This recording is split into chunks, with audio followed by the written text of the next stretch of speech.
Estamos de volta aqui na nossa programação da BMC News, 10 horas e 36 minutos. A gente recebe agora o Fabrício Velloni, que é economista-chefe da Frente Corretora, para bater um papo aqui com a gente. Fabrício, seja sempre muito bem-vindo. Obrigada pela sua presença, pelo seu tempo. Bom dia, Paula. Bom dia a todos que nos acompanham. Obrigada. Fabrício, tivemos hoje aí o IPCA de agosto, né? Subiu 0,23%, veio abaixo, inclusive, ali das projeções, né? 0,28%.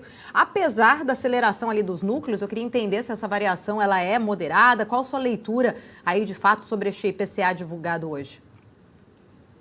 Eu acho que, Paulo, que ainda o IPCA de agosto, ele acaba não tendo um grande reflexo dos aumentos de combustíveis que nós tivemos lá atrás e desse novo patamar de dólar que a gente já está operando ali próximo dos R$5, né? Então, eu creio que ele não sirva tanto quanto um acompanhamento mais forte. É um sinal bom, obviamente, que a gente veio tendo uma redução da pressão inflacionária ali, claro, refletindo aumento de juros. Mesmo com essa redução, ainda continuamos tendo uma redução ainda, mesmo que menor, dos juros, mas eu vejo que ele pode ter uma reação um pouco mais forte ali com essa pressão de dólar, que deve recalibrar tanto o preço de combustíveis ou tanto o preço de matérias-primas importadas, que isso acaba entrando na cadeia, só que isso demora um tempinho um pouquinho maior, vai demorar de 1 a 2 meses para você ter um reflexo ali nessa curva do IPCA. Inclusive, olhando um pouco ali para a curva de juros, né, Fabrício, o mercado parece que já volta a precificar as chances de uma Selic mais baixa ali à frente, juros futuros, né, em queda, uma forte retirada talvez ali dos prêmios de inflação na ponta curta, também na intermediária ali da curva. Você acha que de fato há realmente ali um ambiente mesmo para se começar a ter, né, essa expectativa de corte mais acentuado da Selic? Ou por um outro lado, todas as incertezas que ainda a gente tem no fiscal, o exterior ali também, isso de alguma forma pode acabar, né, ali pesando mais também em relação a essa expectativa de cortes mais profundos? Paula, o grande ponto hoje que a gente tem que notar é que nós estamos tendo ali uma saída grande de estrangeiros da Bolsa hoje. Essa redução de juros, você pode ainda acelerar mais ainda esse movimento e puxar o dólar lá para cima, que vai pressionar mais ainda a inflação e combustíveis que já estão trabalhando em defasagem ali na Petrobras já há algum tempo. Então, já estamos ali já temos um aumento de combustível de mais de 14%, de 49 centavos, se não me engano, na gasolina e 61 centavos no diesel, e represados a serem repassados no preço final do combustível. E isso pode ainda, com esse dólar mais alto, e você reduzindo ainda um pouquinho mais os juros, essa expectativa de reduzir essa captação de estrangeiros na Bolsa Brasileira. Até uma sinalização hoje, já tivemos a divulgação do IPCA, você olha as varejistas, basicamente, ou ainda mudou o perfil de varejista, que são segmentos muito sensíveis a juros, né? Então, o investidor ele já tem o pé atrás sobre essa Selic. No meu ponto de vista, a Selic ali vai trabalhar entre 12 e 12,25, não só pelo cenário efetivo de inflação, nós temos um cenário de risco, visto que o governo vem demonstrando uma dificuldade um pouco maior do que se esperava de conseguir negociar com o Centrão, mesmo fazendo seus loteamentos ali, tentando fazer uma reforma ministerial para fazer esse loteamento com o Centrão, ele ainda tem muita dificuldade. E ainda também estamos ainda vendo o governo acelerar o pé no acelerador nos gastos, né? Então, isso deixa o mercado ainda bem desconfiado ali, esperando para ver como que o governo vai cumprir o fiscal no próximo ano. Cada vez que vai passando mais o tempo, a gente vai notando que o governo não tem habilidade, ou não está tendo habilidade suficiente com o Congresso e com o Senado para passar o que ele precisa passar, ainda olhando pela ótica da captação, que a captação é aumento de impostos e arrecadação. E na parte de despesas, tínhamos ali algo de alguma reforma administrativa, que, como já é previsto, é muito difícil o governo fazer algo na parte de reforma administrativa, visto que grande parte do seu eleitorado é servidor público hoje ainda, então mexe diretamente na base eleitoral do governo. Então é um problema que ainda se tem que entender como que o governo vai sair. Fabrício, bom dia para você. Felipe Nascimento falando agora. Eu queria aprofundar um pouquinho a questão do IPCA e algumas variáveis antes da gente seguir com a questão fiscal, porque estava até dando uma olhada aqui, pensando a respeito do impacto dos combustíveis, daquela alta que a Petrobras fez na refinaria no mês passado. Acabou sendo um pouco mais para o fim do mês, né? Do meio para o fim do mês, talvez não capturou todo esse movimento. E aí a gente tem visto nas últimas semanas também a elevação do preço do petróleo, a defasagem aumentando ainda mais, que tende a culminar com mais reajuste por parte da Petrobras. Olhando para frente, né? As expectativas do Focus lá, perto de 5% do IPCA para o fim do ano, tendem a ficar maiores ainda? Você acredita que esse IPCA deve acelerar mais ainda ao longo dos próximos meses, capturando esse movimento de combustíveis e chegar no fim do ano até acima dos 5%, pressionando ainda mais esse movimento inflacionário? Bom dia, Felipe. Felipe, o grande ponto é que, geralmente, no último trimestre, nós temos uma aceleração de consumo também, até por ter sazonalidade, festas. É comum a economia brasileira, no segundo semestre, a ter uma aceleração um pouco maior. Com os combustíveis mais altos, o grande ponto é que você vai acelerar o consumo, você vai acelerar também os custos agregados a esse consumo, e você pode ter uma aceleração de inflação um pouco mais forte. Se você reduzir mais os juros e começar a fomentar ainda mais aceleração desse consumo, você pode, obviamente, puxar esse IPCA para cima dos 5. Que eu falo, para você ter uma pressão inflacionária voltar de uma forma um pouco mais acelerada, não é difícil, porque o grande ponto hoje é que nós aqui no Brasil ainda não temos uma solução de você trazer mais investimento, você trazer mais produção interna, você conseguir ali efetivamente ter um capital de longo prazo, e ficamos reféns desse capital de curto prazo de entrada e saída rápida. Esse capital de entrada e saída rápida, ele vai pressionar mais o dólar a partir que você vai ter uma redução maior de Selic. E pressionando mais o dólar, a castanha ali que você vai comer no Natal vai ficar mais cara também. A tua cesta de Natal vai ficar mais cara, que são produtos importados. E isso tudo vai puxando na cadeia, pode puxar o IPCA lá para cima. Perfeito.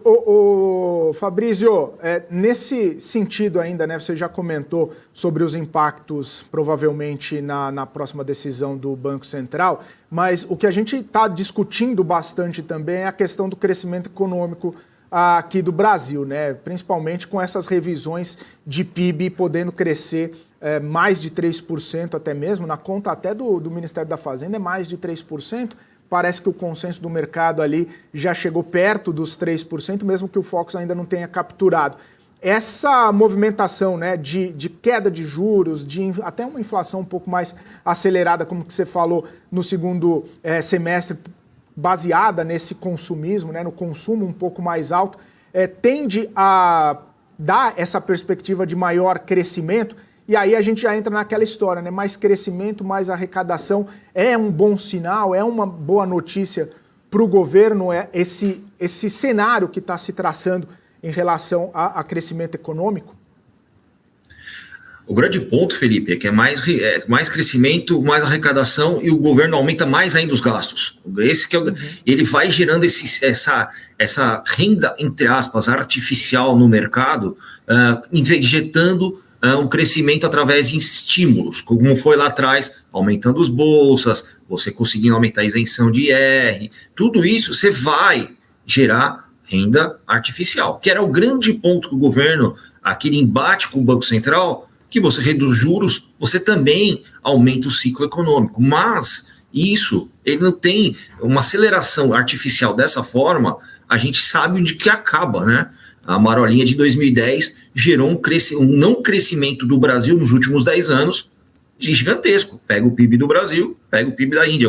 Esse é um modelo clássico que eu faço. Nós estamos crescendo muito menos. Então, o grande ponto, Felipe, é que o governo, ele não está olhando a estrutura da economia. A gente continua, agora até há pouco tempo atrás, a Paula acabou de comentar, uma briga comercial entre China, Estados Unidos e outros países. O Brasil é o que menos aproveita isso, ainda continua exportando commodity e importando o produto acabado.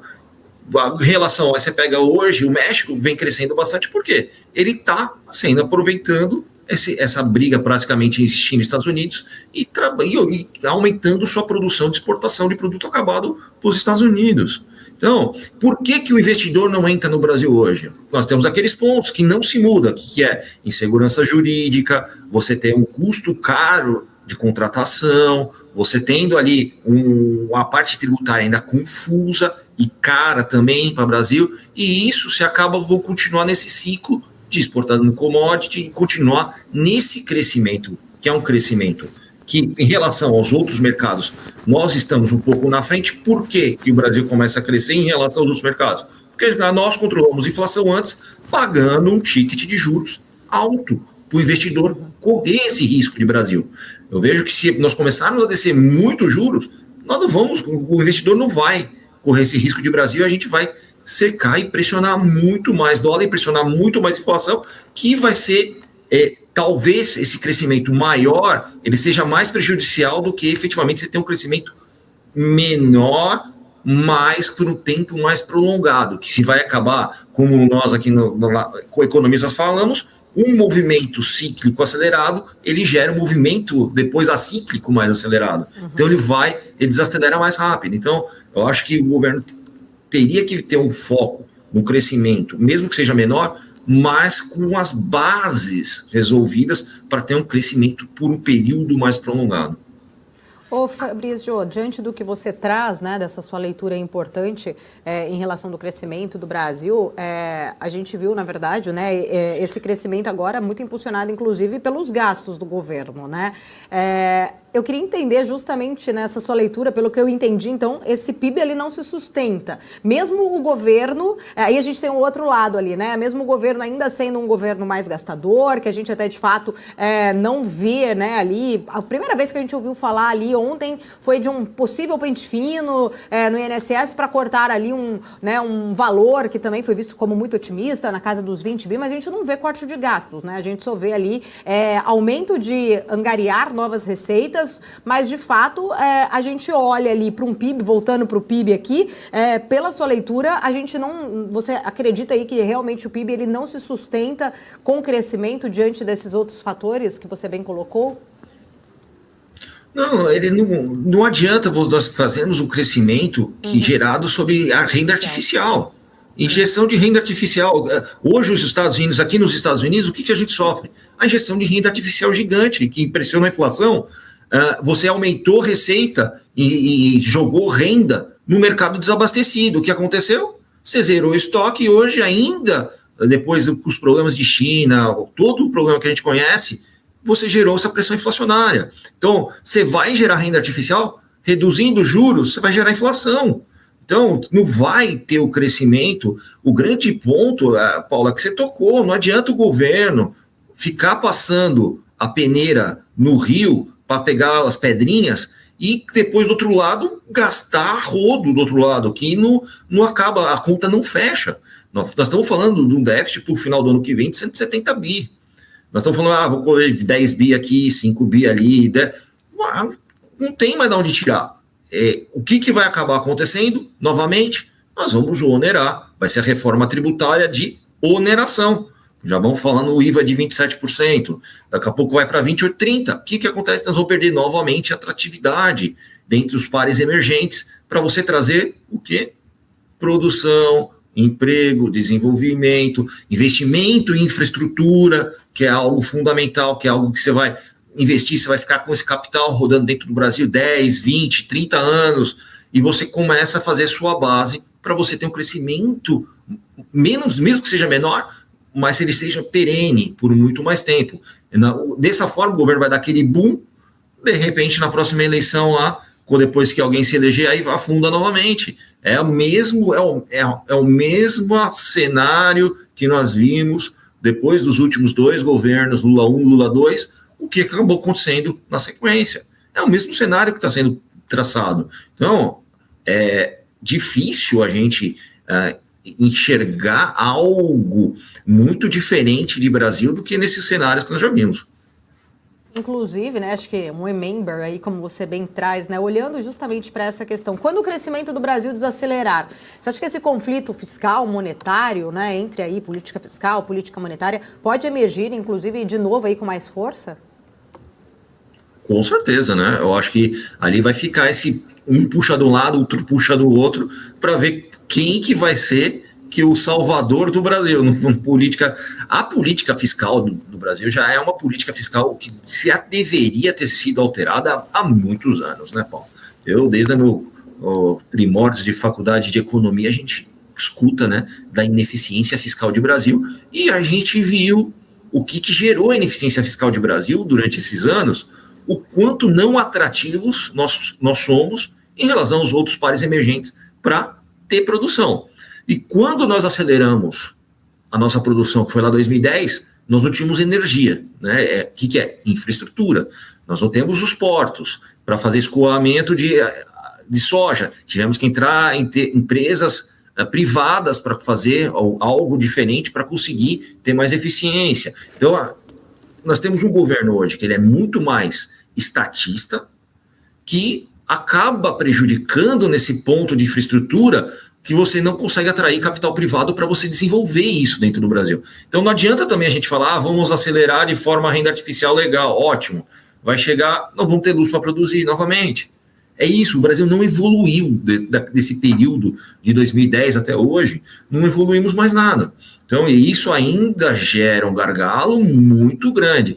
O fiscal é só o reflexo do que nós não fizemos nesse período todo. Então, eu, muitos anos, trabalhei com empresas multinacionais que traziam recursos para investir no Brasil. A dificuldade hoje de uma empresa multinacional que quer iniciar suas operações no Brasil, entender o nosso tributário, é gigantesca. E a insegurança jurídica que ele tem hoje. Então, isso ainda deixa de atrair essa empresa que vai produzir, gerar empregos e ficar com capital de longo prazo no Brasil. Então, eu acho que essa inabilidade do governo conseguir olhar, e também o Congresso e o Senado, cada um puxando ali para o seu lado, nós estamos falando de uma reforma fiscal que cada um está vendo o setor que mais interessa, enchendo de jabutice, que o IVA está indo lá para cima. O IVA, para você atrair, é em torno de 20%. 17,65%, 20% é o IVA para você atrair um capital. Mas nós temos que fechar a conta do outro lado, porque são gastanças. Nós sustentamos diversas empresas estatais que ainda são ineficientes, e isso acaba onerando o Estado e tirando essa atratividade. Fabrício, tem a questão fiscal aqui no Brasil, você explicou muito bem e apresentou ótimos argumentos, né, para a gente até ficar cauteloso e monitorando toda essa situação. Mas a grande questão é que também a questão fiscal não necessariamente está sendo atualmente um privilégio do Brasil, né? Privilégio entre aspas, né? Porque a gente vê os Estados Unidos gastando muitos bilhões, até mesmo chegando a $1 trilhão com questão fiscal. Na Europa também os gastos públicos acabam sendo bastante debatidos. Essa semana mesmo a gente viu o próprio México, né, trazendo a informação de que vai ter um descompasso ali no seu orçamento pela primeira vez em alguns anos, e a gente consegue comparar, né, nessa atratividade o México com o Brasil para os investidores. Num mundo em que o fiscal está tão latente, né, e está tão no radar dos investidores, como que acaba convivendo, né, com essa situação, e como que acaba também, né, colocando na balança o quanto é o fiscal que está atrapalhando, quanto que é outra coisa, quanto que é o cenário interno, quanto que é o cenário externo que acaba também segurando um pouco desse ímpeto do nosso mercado e da nossa economia. Felipe, o grande ponto que nos outros países, esse problema está sendo pontual. No Brasil é estrutural.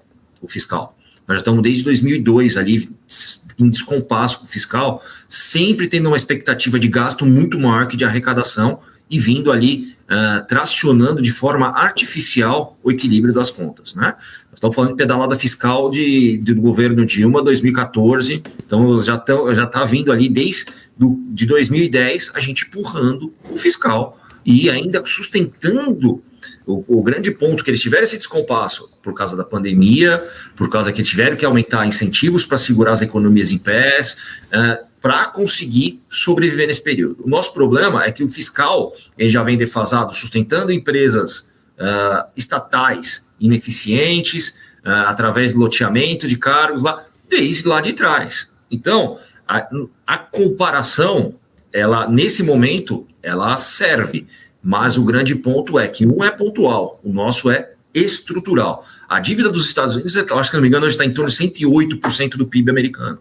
Só que nos Estados Unidos é o que imprime o dólar, né? Hoje, né? Então ele consegue fazer o controle dos seus, de repactuar e de aumentar a sua arrecadação, porque ele tem aquela gordura de um mercado interno muito forte que ele consegue ali fazer sua recalibragem. Hoje, nós temos uma dependência muito grande do que hoje. Olhe que temos a dependência de commodities e venda e grande parte para o mercado chinês.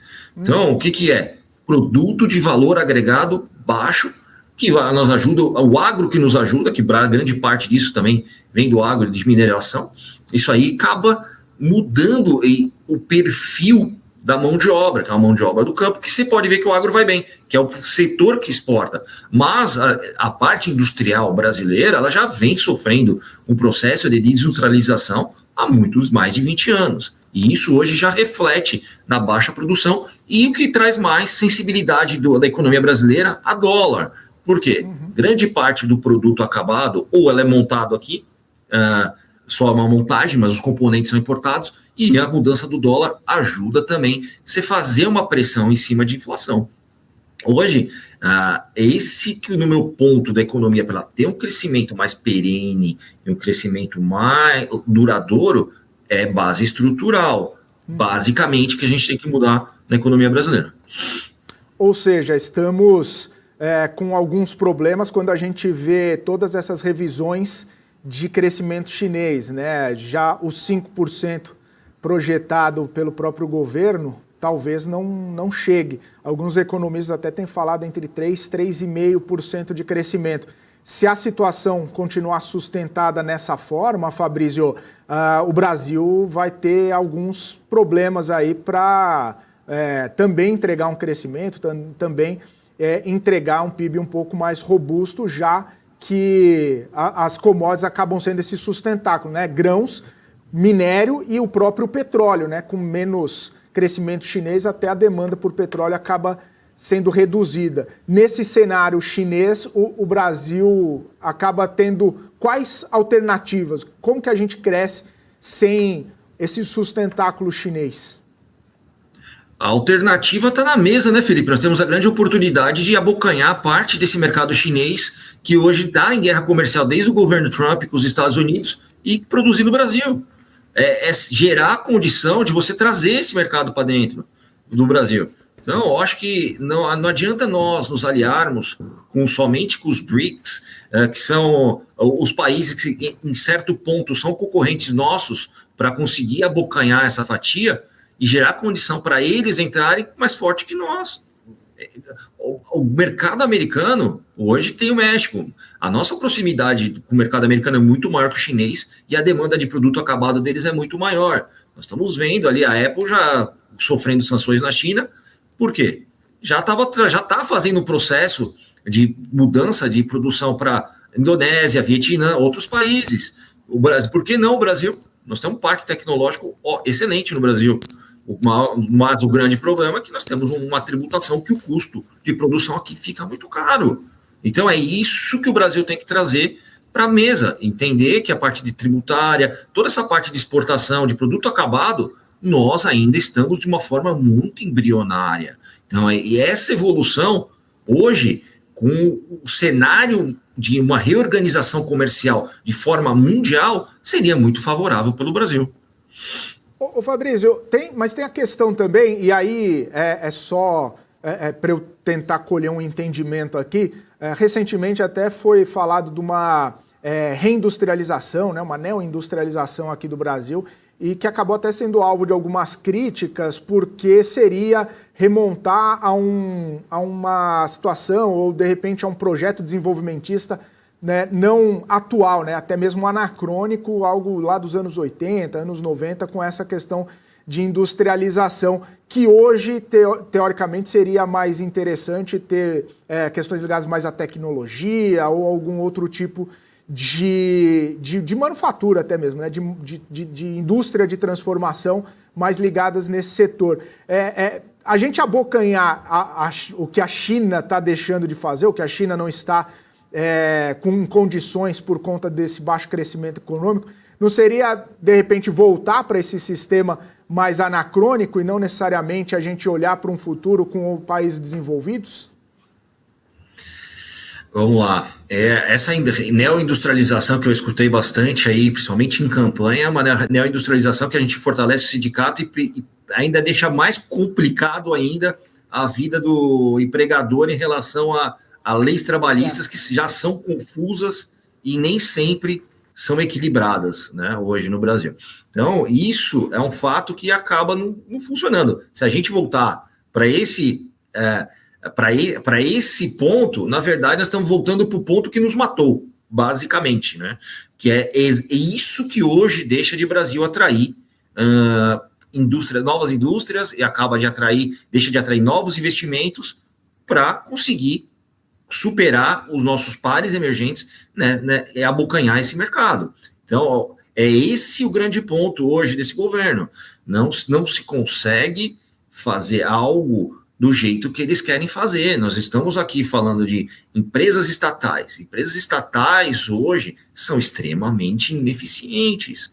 Elas gastam mais e produzem menos. É o grande ponto. Isso, se o governo privatizasse, isso viraria receita, que o governo está doido por receita, e conseguiria fazer que essas empresas fossem mais eficientes e arrecadassem mais impostos, produzindo de formas mais eficientes. Então, o grande ponto é que o governo inteiro vive dessa forma hoje e ele não tem essa ótica de você conseguir efetivamente atrair esse capital, atrair essa empresa, deixar o Brasil mais atrativo. Aí teria, sim, uma reforma tributária. Reforma tributária com certeza ajudaria muito, mas o problema é que a reforma tributária está tendo que cobrir o buraco com uma expectativa de gasto maior. Então isso aí não vai resolver o problema, vai facilitar, mas vai continuar caro produzir em Brasil. Produzir no Brasil é caro. E quando você vê também, não só isso, problema de logística, problema de estrutura. Então entra nesse toda essa linha que o governo já deveria estar desenvolvendo para gerar essa nova industrialização. Então, vamos lá, vamos dar 2 passos atrás. Vamos trabalhar com toda a infraestrutura, trabalhar no processo de atrair capital para desenvolvimento de infraestrutura para o Brasil, para você conseguir progredir nos próximos 20, 30 anos aí, voltar a ter uma industrialização e uma competitividade maior no exterior. Fabrício, você tocou em pontos importantes, né? Agora, entrando um pouco mais na questão da reforma tributária em si, né? Que seria, acho que na prática ali, o que todo mundo espera é que essa reforma ela possa trazer aí, pelo menos uma melhora, né? Inclusive, deste cenário, você muito bem colocou ali para trazer até mais, fomentar ainda mais a questão industrial brasileira, enfim. Mas a gente vê, né, uma grande discussão, várias exceções foram colocadas lá dentro da Câmara, o que isso pode acabar mexendo, inclusive pressionando aí para um IVA maior. Vai ter essa discussão ainda agora lá no Senado, né? E a gente vê, na verdade, queria entender a sua visão, se você acha que o Senado, de fato, ele vai, né, agora, o Congresso como um todo, não só o Senado, mas o Congresso como um todo, de fato, está empenhado em trazer essa melhora neste ambiente brasileiro ou está mais preocupado até com holofotes? Pergunto isso porque a gente viu essa semana a possibilidade da reforma administrativa ficando ali mais engavetada porque o Senado não quer perder aí o holofote da discussão da reforma tributária. Enfim, o nosso Congresso, ele está olhando realmente para colocar em prática essa melhoria ou você acha que os interesses acabam pesando muito mais ali dessas bases, das exceções e que na prática ali, não vamos ver, talvez a gente nem sinta tanto efeito realmente aí desta mudança? Paulo, é duro com um brasileiro falar isso, mas hoje o Congresso e o Senado estão mais preocupados em loteamento político a si próprio do que efetivamente nas questões mais amplas de Brasil. É, complicado, né? Uma situação difícil. Fabrício, queria até, inclusive, agradecer o seu tempo aqui por estar aqui com a gente. Muito obrigada. Se você quiser deixar considerações finais aqui para o nosso público, fica à vontade. Não, eu creio que agora o mercado aí deve dar uma assentada, principalmente agora com os Estados Unidos. Eu acho que os Estados Unidos deu uma sinalizada muito boa ali na semana passada com o Janet Yellen, já demonstrando que o mercado americano não absorve mais aumentos de juros, né? Isso aí deve ali dar uma refletida um pouco melhor ali para os outros mercados e aliviando essa pressão de juros, pelo menos nos Estados Unidos, tirando pelo menos um fator que está no meio do caminho aí. Ah, maravilha. Fabrício, eu quero agradecer. Muito obrigada pelo seu tempo, por estar aqui sempre com a gente. Fica o convite para voltar mais vezes. É isso, Paulo. Obrigado, Felipe. Obrigado a vocês todos, para todos que nos assistem aí. Um abraço.